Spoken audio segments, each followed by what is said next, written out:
Let's talk about a love story so twisted it'll make your last breakup look like a Disney movie.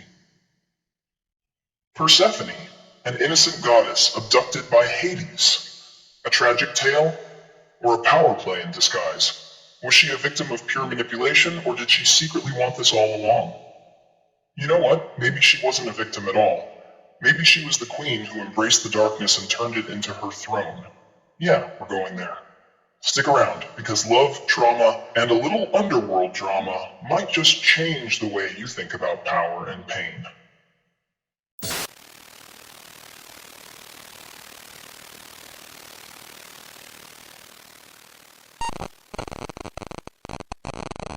Hey, it's Medusix, your go-to buddy for controversy, chaos, and all things twisted.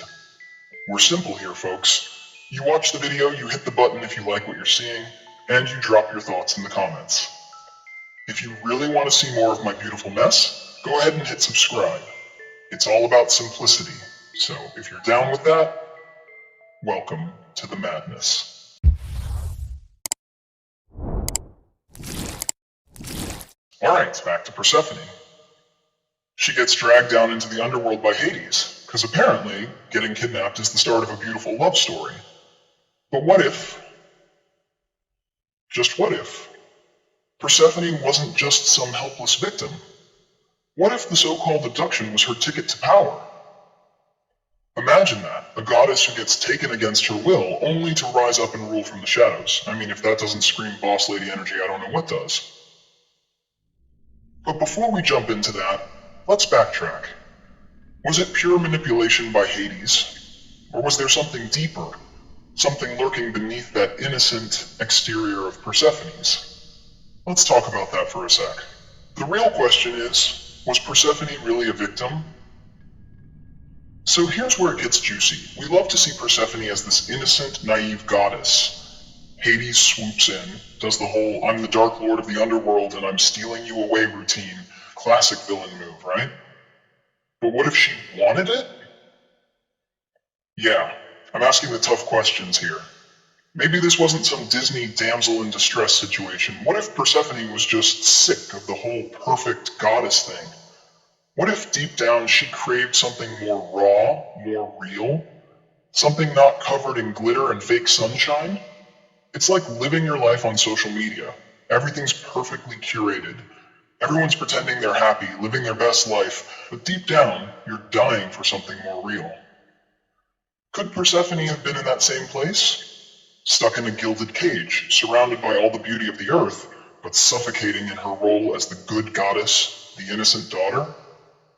Is the abduction really a dark liberation? Maybe Persephone's so-called abduction wasn't a tragedy. What if it was a form of liberation? Imagine her saying, "Screw this. I'm out. Let's see what the real world looks like." It's not so different from people who leave everything behind to chase their darkest desires, or to finally confront the truths they've been running from. Maybe the underworld wasn't a prison. It was her escape. And here's the thing. We all know that at some point in life, the darkness pulls at us. It's the urge to break free from the norm, to stop playing nice, to let go of the masks we wear. Persephone wasn't just dragged down there by a bad boy. Maybe she chose to step into the unknown. She didn't just survive in the underworld, she thrived. This is where people get it twisted. The darkness isn't something to run from. It's where you find power. It's where you find yourself. The kind of power people are too scared to acknowledge. When you go into the depths of your fears, your desires, your shadows, that's when you discover who you really are. Persephone didn't just get swallowed up by the underworld. She became it. And guess what? You can too. Isn't that how we all work? How many of us bury the darkest parts of ourselves because we're scared? Scared of what people might think, scared of being seen as broken. Well, Persephone didn't just accept her darkness, she redefined it.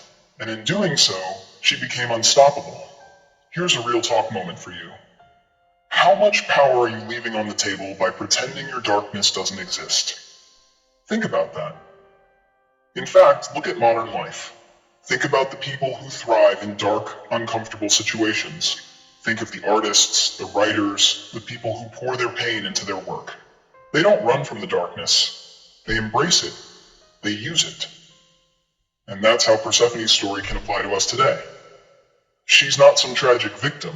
She's an emblem of how we all have the ability to turn our struggles into strength.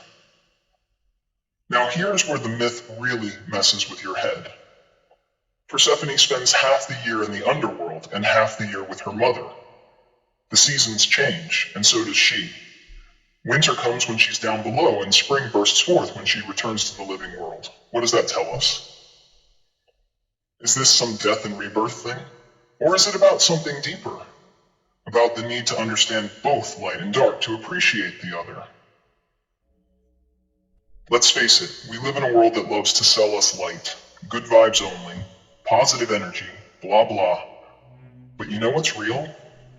The darkness. Without the shadow, how can you understand the light? You can't. Persephone's yearly cycle is just a reminder that we need both. And no, I'm not talking about embracing every toxic trait you have. But I'm saying, maybe, just maybe, it's time to stop hiding from the darkness. The underworld isn't just a place. It's a mindset. A place where you confront what scares you. Where you become more than the sum of your fears. So you ever wonder if Persephone knew exactly what she was doing? Maybe her abduction wasn't as tragic as we think. Maybe she was just doing what we all should, embracing her power, her darkness, and becoming something bigger than herself. Is that tragic? Or is that real power? So, was Persephone truly a victim? Or did she take the darkest, most twisted moment of her life and turn it into something powerful? Maybe love, even born from trauma, isn't about rescue. Maybe it's about transformation. She wasn't just some damsel in distress waiting for a hero. She became the hero and the villain of her own story. But here's the kicker, folks. Maybe you're not so different from Persephone. Maybe, just maybe, you're secretly thriving in the things you're most afraid of. What would it look like if you embraced your own darkness? So next time you feel like life's dragging you into the underworld, remember Persephone. Maybe it's not about avoiding the darkness. Maybe it's about owning it. Who knows? Maybe that's where your real power lies. And oh yeah, if you're still stuck on whether you're a victim or a survivor, don't worry. Next time, we're going deep. Really deep. I'll see you in the underworld, if you dare.